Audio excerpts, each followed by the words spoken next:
And I think we are live. Hello, everybody, and welcome.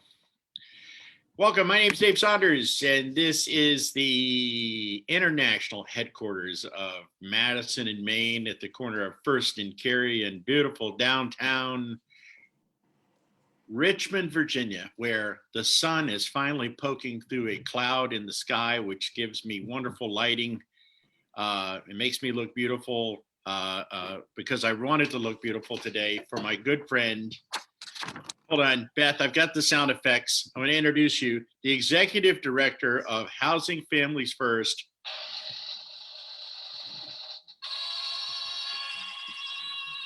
Beth Vann-Turnbull, how are you? I'm doing well. How are you? I am doing great. Thank you for jumping on with us on for Convos, for Convos with clients today. Yeah, thank you so much for having. Thank you so much for having me. I've really been looking forward to it. Meeting you, knowing you, getting to work with you, getting to work with all the wonderful folks over at Housing Families First, and supporting what you guys do here for the greater Richmond community. For those of you who are not familiar, a couple of facts about Housing Families First. It started as Hilliard House, right? And then Correct. 6 years ago, you became Housing Families First, which was more representative of what you did, right? Mm-hmm. In terms of helping at-risk communities. I know that you guys, you've had more than 400 children and adults receive housing services in last year alone, in 2019, right? Correct. And 23% of those folks were under 5. Correct. So you are truly Housing Families First. Yes, that name is accurate to what we do. So tell me a little bit more about what you guys are doing to help the condition of homelessness and also preventing homelessness here in Richmond. Sure. So Housing Families First, as the name implies, we work with families who are experiencing homelessness in the greater Richmond area. And we work to put them on a path to permanent housing as quickly as we can. So we do that through several programs is how we carry out that mission. And first of all, we're one of 4 agencies that work together to staff the regional homeless crisis line. So if people are actually looking for help, they're already homeless, they're about to be homeless and in the street, you call that line. So we help staff that to help people draw on their natural resources if we can so that they don't have to become homeless. But if they're already homeless, we work to connect them to shelters and other resources that would be appropriate. Our flagship program is Hilliard House. That was the original name of our organization. And that is our short-term emergency shelter for families with children. So up to 40 children and adults live here at a time.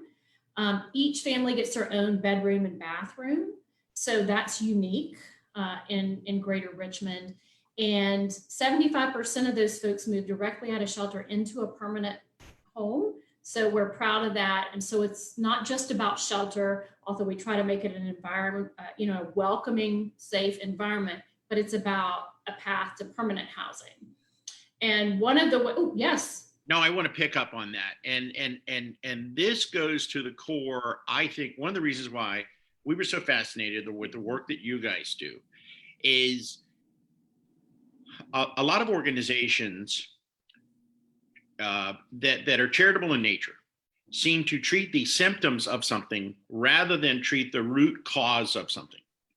And the idea is different than just, if you were just merely providing shelter, right? I don't know if that would be a lot different than what some other organizations are already doing. And really what I want to focus in on this phone call is that transition to permanent housing. It was 75 or 85%. It's 75% from the shelter. And if you look at all our programs, housing programs together, and we have a couple others, then 85% of people who come into our programs move into a permanent housing straight from that program. Talking about, I want people to understand this perspective. 85% of 100 people that come into your program move into permanent housing, thereby Correct. solving the issue while providing services for their current situation. Tell me about the programs. So when someone comes in, let's say there's a family, a family of 3, a family of 4, whatever. They come into the program. what are the kind of things that you guys do when they come to Housing Families First to get them on that path? Sure. And so I'm going to use a family of 3 because that's our typical size family. Okay. It's 3 people. And our specialty is, and our core competency is working with families with minor children. So we really are the family-focused provider of services for families who are experiencing homelessness. So when someone comes into shelter, it's important to note that all families are referred to shelter and our other programs through a coordinated process in Richmond. So that homeless crisis line that I mentioned is the point people go through. So we say we have a room available and we take whoever is sent to us, whatever age, whatever family makeup, and we have every family makeup. Each family defines their own, as long as you have a minor child. They're going to come in and they're going to meet with Janine, who's our housing case manager for the shelter. And you know, that initial interaction is just understanding enough about the family situation and health and safety to get them in, but try not to overly burden them with too many assessments, too many things. But in that first week, she's going to be meeting with that family to figure out, okay, what are all the barriers to housing? Because often it is, they may owe an arrear to the utility company, and you have to pay that off before you can get utilities to sign a lease. They may owe an arrear or have evictions on their record from a landlord. They may have no income and be in between work, or they may be underemployed. You know, a lot of people are out of work completely right now. They may have some physical health challenges, the children, if it's during the school year in school. So we're sorting through those barriers and saying, what is keeping you from applying to an apartment and getting approved? And we work through those first. Identifying, for example, every person is different, every family is different. They come Correct. from a unique situation. So that first process of identifying what are the issues there.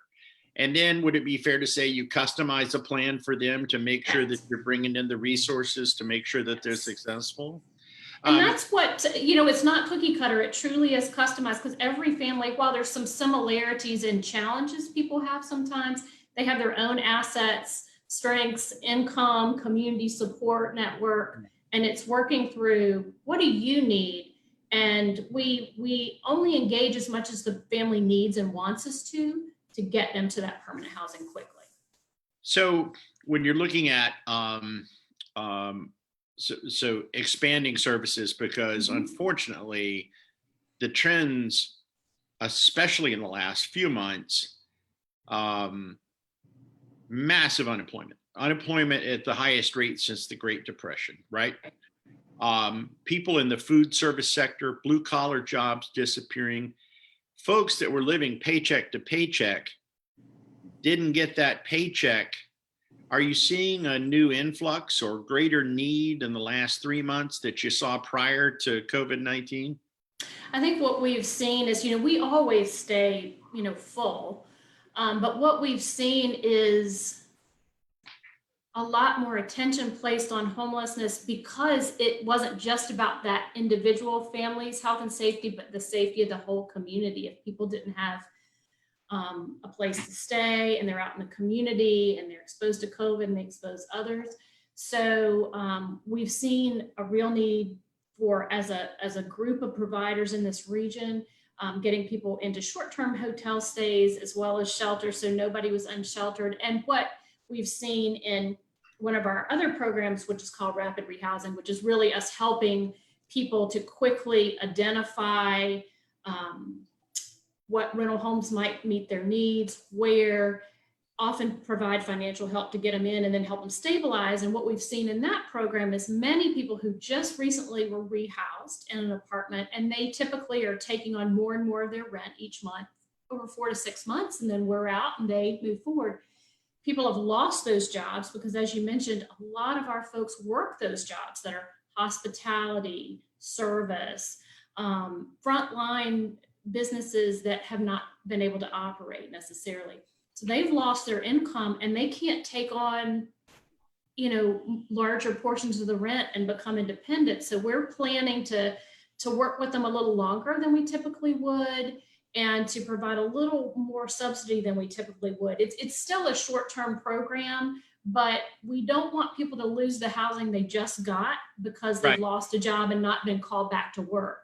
So we've seen, we did a survey of our families in that program, and 25 of 29 were affected with income reductions that were affecting their ability to pay rent. So that speaks to how prevalent it is with the families that I imagine too, also, if you had somebody who's working 40 hours a week and because of COVID, now they're working 20 hours a week, that's a 50% reduction in income for a or sole. they're in a restaurant and just weren't called in at all for, Right, X period of time. Mhm. Yeah, and it's amazing. Through my work with Rotary and other organizations and in Chesterfield and everything else, we're really just trying to get to how can we go through and help people that have been affected in this time frame.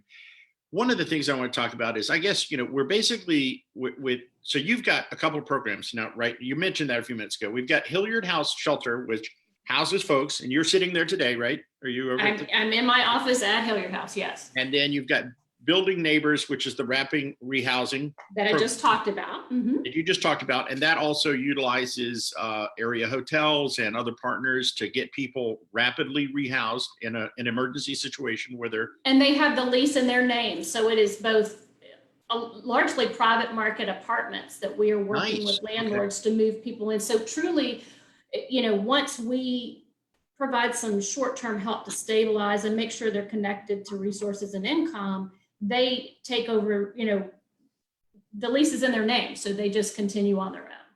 And then you've got a third program through Diversion, which is like a crisis line. That's the homeless crisis line, where we're really trying to keep people when we can from even needing to come in shelter.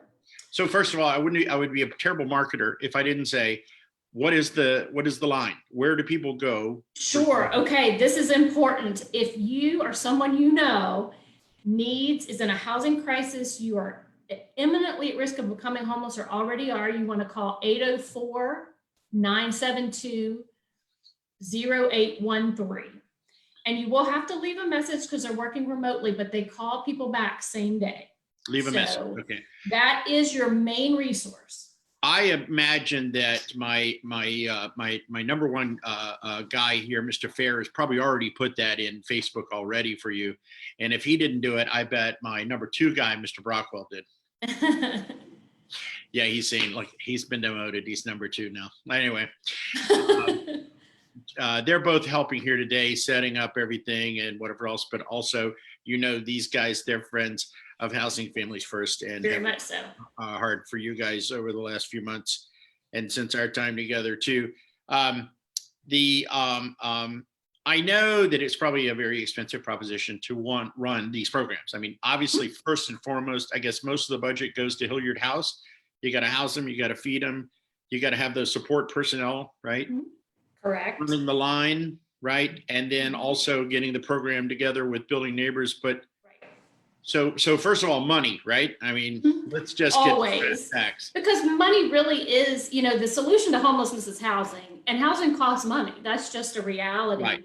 Okay. We are very focused on housing counseling because it's not just money, it's helping people work through those barriers. And we often negotiate with the family and advocate them to reduce the debt. If they owe a previous landlord, we often can negotiate that down. So it's not about just throwing money at it, but it takes money to lease and have a deposit and all of that.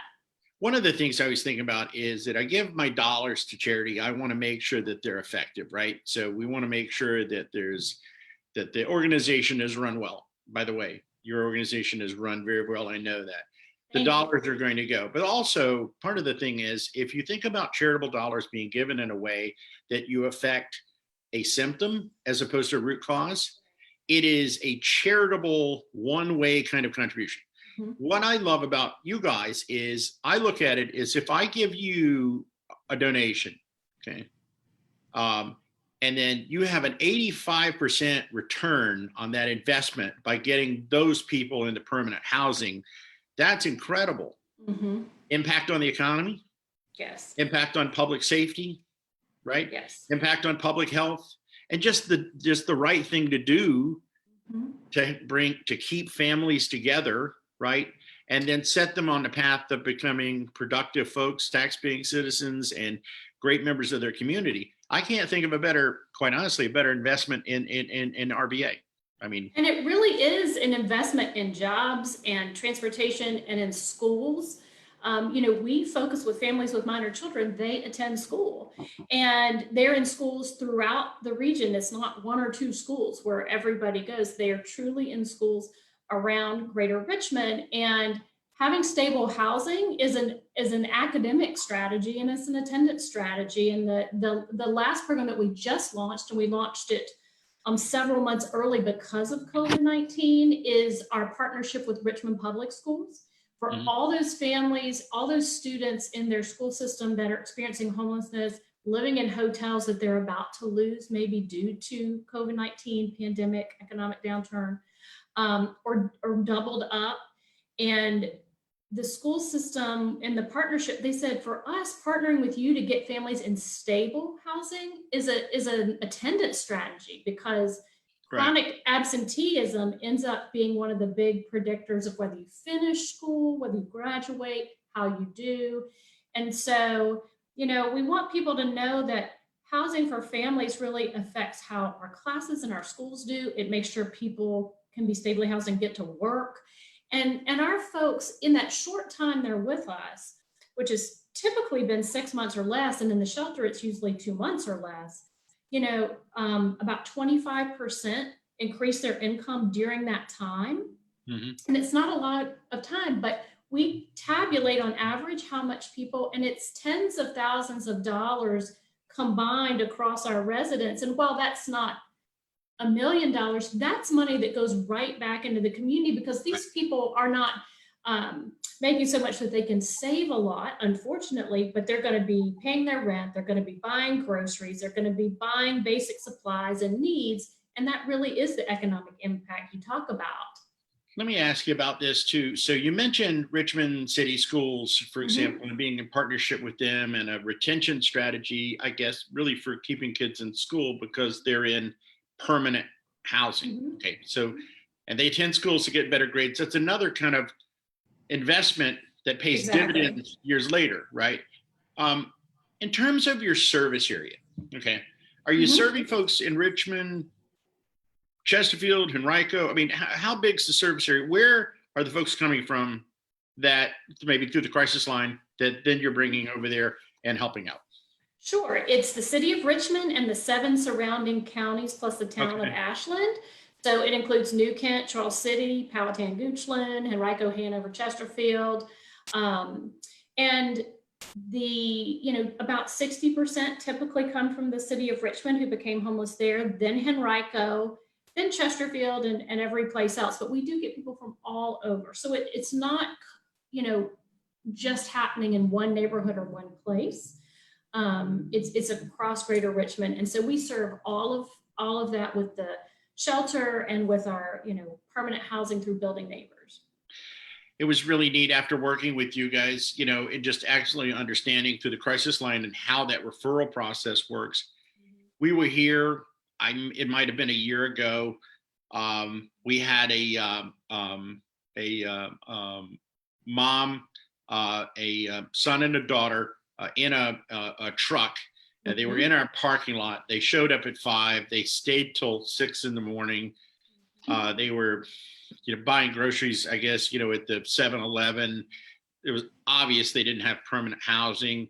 It just seemed to be a good shady spot. During the day, I guess she was looking for work, doing things, but those kids weren't in school, I mean, and they were literally mobile, and the very, very definition of how, and I remember calling Kent at the time because of his volunteering and with the organization, saying, "Well, what's that number?" And he texted to me like right away, and I called and talked to the folks and tried to get them the information as well to help them.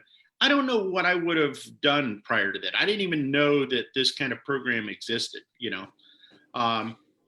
What's some of the ways? We have a lot of folks here on our page, that are looking at this. So one, I mean, visit Housing Families First, right?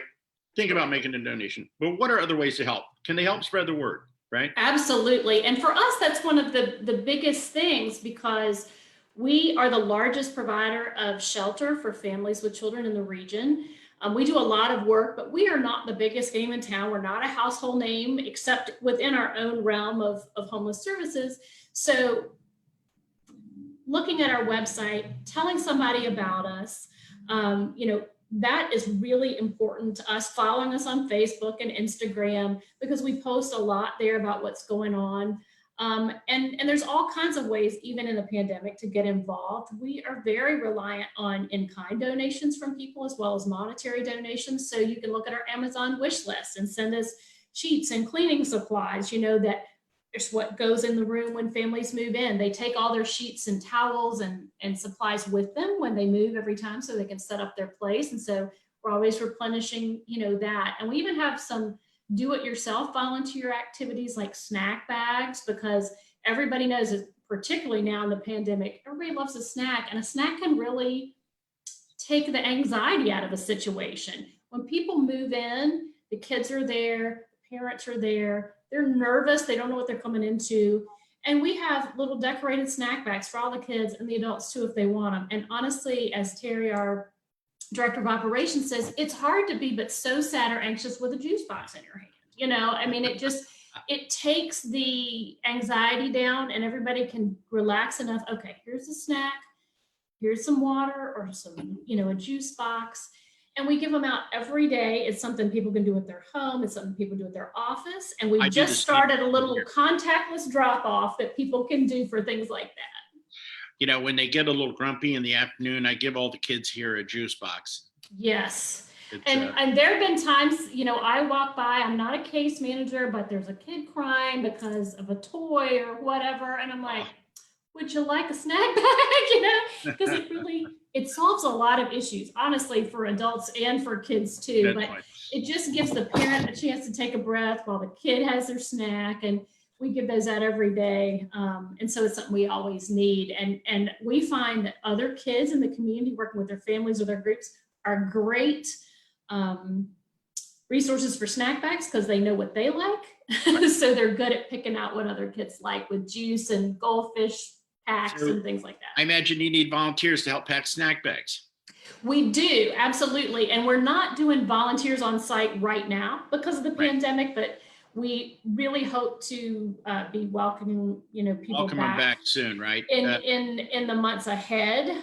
But the snack bags you can do at home or your company, and we have a contactless porch drop off where you can drop your box of snack bags. And there's a little thing on our site about it too.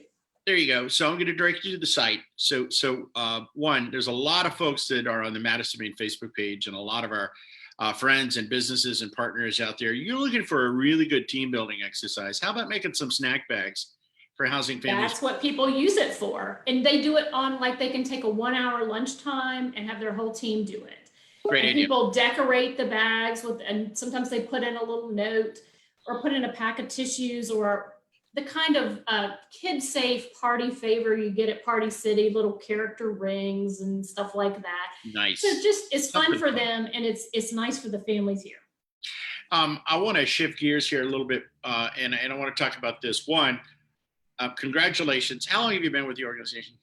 5.5 years. 5.5 years. And what a difference 5.5 years has made, right? From the name change to expansion of programs and everything else. And so I just want to say, great job. Well, thank you. First of all, thank you. I never get applause, so that's really nice. Good job. The thing there, and another thing that you guys have done a really good job on is one, raising awareness about the organization through things like this, but also you've had a nice win streak on a few things. I want to talk about that. Okay. So with the you guys recently just got a community innovation grant from the Robbins Foundation. Tell me about that. Why did the Robbins Foundation say, housing families first, we're going to stroke a check because you guys are innovative? Sure. And that is really funding that new partnership with Richmond Public Schools, because families who are living in hotels and doubled up in an overcrowded situation under, the housing and Department of Housing and Urban Development guidelines are not considered homeless, even though they're very unstable. However, the school system knows those families are homeless. They move a lot. the cost of that instability in housing. So there really was a gap in services. And if we can catch people in a hotel or overcrowded before they run out of money, or the home, it's too crowded, the utilities are too high now with this many people and they have to move out. If we can intervene then and get them to permanent housing, it's less traumatic. It keeps the kids stably in school, and it keeps them from needing to hit the shelter system. And so that, I think, is what really appealed to the Robbins family and the Robbins Foundation, Right. was that it is something that supports the child and academic strategy, but the whole family. And there really isn't someone else working in that space to help families before they hit, the street and shelter system, Right. and to hopefully prevent that altogether. So that grant was specifically for these programs right now. It came about relatively recently, right? Yes, in March is when we were awarded the grant. Mm-hmm. They announced it, they awarded the grant, went straight in through March, April, May, now June. Those monies are being used right now, right? Yes. For the future, I know we have a capital campaign, Bringing Families Home capital campaign. It's officially launched. We are doing all our internal work. So Okay. yes, but we will be moving towards the more public phase later in this year, when everybody on this stream and the world can get involved and support it. And we're looking for 5 big ones. Correct. 5 million. And that's going to help both the program expansion, but also, our shelter and our offices and our campus opened in 2001. And we have, this year in shelter alone, well over 200 children and adults. Right. And, we can test drive anything that an engineer's developed they think is indestructible, because let's put it in a shelter with some kids and see how well it lasts. It's they're active, they live here. We have families move in and out. And so that's just high usage on our facility. Plus we have systems now that are 20 years old. And there's time to we've got to do some improvements. And we've also outgrown our space and added, more families and more people. Right. So we're doing a little bit of addition as well to the facility. So it's an addition, it's a remodel, it is an expansion, right? So how many more families will you be able to serve with these additional funds? Well, Ed, we're serving in the shelter about 50 to 60 more people a year, because, that's over the course of the year. But, we're not limited by walls in that Building Neighbors program, right, or in the Bringing Families Home partnership with the school system. That's about, if we have enough staffing and enough money, we're not limited. We can go out and find more and more and more apartments and work with landlords and build relationships and help accompany people, as they move into permanent housing. So that's where we really can see big expansion, with hundreds of people served in addition each year, as we can do more apartments and work with more families. Really want people to understand that it's not necessarily just about the expansion of the physical space. It's a expansion of the physical space, expansion of the program, expansion of the opportunity to serve more people, and really get scalable, for example. Yes. So if we have another global pandemic and we have more people coming in, heaven forbid, I've had enough of this one and I don't want anything else. I mean, but if whatever else happens this year, like murder hornets or anything else, I don't know. They're all coming. Everything's coming for us, right? Alien landing, whatever the thing's going to be, whatever drives this and makes things worse, all right? The nice thing about it is this program, the funding that you get from that, the programs that you're able to build, and the expansion of the facility will be able, you guys can scale up and down depending on, on the circumstance. Correct. That's huge. I think that's very innovative. $5 million, all right? So that's a lot of simoleons, right? So we got to work hard to help with that, right? We got a good start, right? Correct. All right. And I know you can do it, right? So when do you think this public phase is there? And when can we go full on with telling everybody, like, hey, in addition to just helping this great organization, we want to help them with this capital campaign? I would say the fall of this year, because we want to have really gotten our ducks in a row and done all the work Right. before we bring everybody in to help us. And so that's what we've done. And we feel like Yep. we're getting very close to being able to really bring everybody into the family to help us on this campaign. Two schools of thought here with what everything's happened with COVID over the last 90 days. One school of thought is, oh my gosh, the economy's tanking, therefore charitable giving is down. The other is, this is a global humanitarian and health crisis, and people are reaching deeper into their pockets than ever. Which way do you think moving forward we're looking? Do you think it's going to get tighter for those funds, or do you think people are going to be opening up their wallets? Well, certainly what we've seen in the past 3 months is because we work with families and meeting their basic needs, that people have been really generous, because in the pandemic, I think everybody felt a little more vulnerable, their health and safety. And so the need to be safe and have housing and not be out in the elements and exposed to the virus, it really has resonated with people. Because we don't know how long a marathon we're running. That's what I feel like, with this. I'm worried, like 2 years down the pike, how will we be doing? Because people really are stepping up in an incredible way and being generous to us and other places that are keeping people with families with a roof over their head and all of that. I think overall, though, particularly in the area of meeting basic needs where we are, that people will remain generous because like we talked about earlier, investing in children having housing is good for schools, it's good for jobs. It really is an investment. And I think people see that what it's going to do for all of us. It's nice to hear you think that. I'm an optimist. I think people are same thing. I've certainly tried to open up my wallet the last few months, everything from making masks to GoFundMe pages to getting those to healthcare workers to doing a lot of different things through my Rotary. Sunday, I'm going out with a Student of the Year program through Rotary. We're going to make sure that every single student of the year in Chesterfield gets their recognition hand delivered at their house, That's really nice. and opening up, our wallets. So I'm happy to hear you say that, because I do believe in the fundamental good of people and in America, and in particular in their generosity. Man, that was 30 minutes. It flew by like this, but I want to stay on a couple more minutes because I've got two questions. All right. So first of all, hold on. Good job. Good job. Thank you. I'm just thankful I hit the right button, because there's I would have been sad with a wah-wah. Derek, can you read off one of the questions that we have for Beth? Absolutely. So Amanda asked, how do you decide what qualifies as a family? How do you decide what qualifies as a family unit? Sure. And whether it's a single mother with one child, for example. Single mom with one child, for example. Do you want to expound on that? Sure. To us, a family is any family composition as long as they have one child, 18 or younger.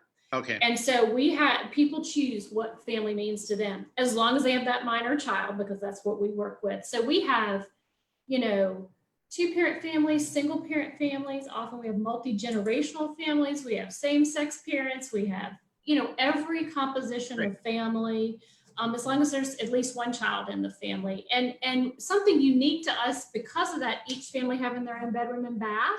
Neat. Everybody's just got their space anyway. So that has really served us well, and made it possible for us not to have to cut down the number of people we served during the pandemic, because each family could be in their own room and not in a big congregate space where we would have to space it out and take away beds. Sounds good. I'm going to try to sneak in one more question before we go. There was one more question. I think Mr. Brockwell's reading it. Yeah, so Sharitu asked, the clients you serve, and I think we've talked about this already, but do they come from particular areas? Sharitu asked, do the clients that you guys serve come from any particular areas within the Richmond Metro? Really all over Richmond Metro, all the zip codes in city of Richmond. So as long as you're in that greater Richmond area, people come to us for our services and housing. And I imagine if someone's outside the area, you've got another referral partner. We can always connect them to a service in that region, correct? Okay, good. So we'll make sure that everybody is taken care of. Beth Vann-Turnbull, good job. Very nice. Thank you. I'm using my best client ever mug from Madison and I- Maine, which I well, love. So I am so glad that you're repping the gear today. I've got my my water glass here. This is water. This is not vodka. It's not Friday. and Is that really coffee, Ben? it really is coffee. Okay, Yes. good. I just want to make sure. Good, good, good. Hey, thanks so much. On behalf of Thank you for inviting me and for all the partnership with Housing Families First. We love working with you, and you really captured our spirit right away. And so thank you for the opportunity. Well, thank you. We've enjoyed it. We really, actually, on behalf of all the Madison and Maniacs over here, we do really love and value our clients, but it's also a little bit extra something special for the work when we're able to help folks. And the fact that we're able to help you do what you do and continue the good work that you do is especially important. So thank you, Beth. Thank you so much, Dave. Bye-bye. We'll see you later. And thanks for doing this. Thanks. Thank and this you. wraps up this second edition of Convos with Clients with the lovely, talented Beth Vann-Turnbull from Housing Families First. Thank you. See you soon.